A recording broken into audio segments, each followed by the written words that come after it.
आज आम तैयारी करबा पुर दिया कलरा बा भरुआ करेला।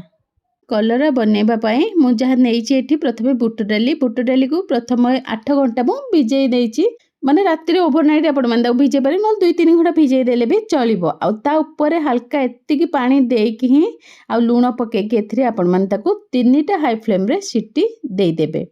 तापर एठी मु नेइची कलरा को भलो भाबरे धोईकी क्लीन करी नेइची। तापर ताको आमे सिजेई नबा टिके अधिका पानी देके सिजेबे जा फल रे कलराटा टिके कम पिता लगे कहीं इतने अधिका पानी देदेले कलरार पिता अंशटा बाहर जीवो। कम पानी देले टिके कम बाहर पिता अंशटा तो से लगी सफिशिएंट पानी देकी ताको सिजेई नबा। तापर ताको ठंडा हवा पई छाड़ी देबा। ठंडा हैला परे ताको आमे एम्ति भाबरे हाथ रे चिपुड़ी की कलरारु पानीटा बाहर कर नबा। देखंतु मु जेम्ति भाबरे चिपुडुची आ टिके सॉफ्टली करिवे नले कलरा फाटी जीवार पॉसिबिलिटी भी रहिची।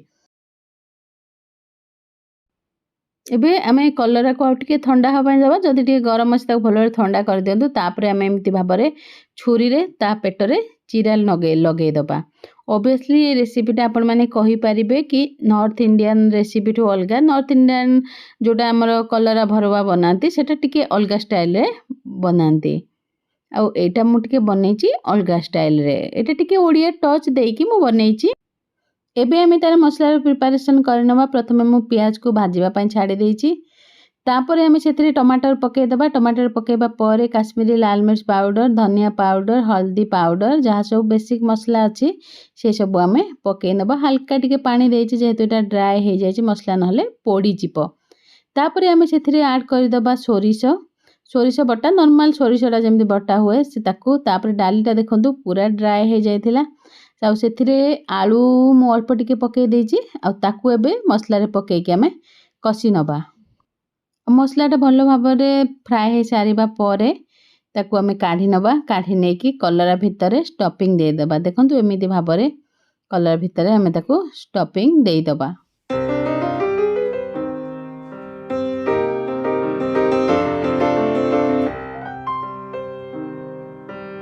कलरा को आम पैन रे तेल दे भाजी नबा।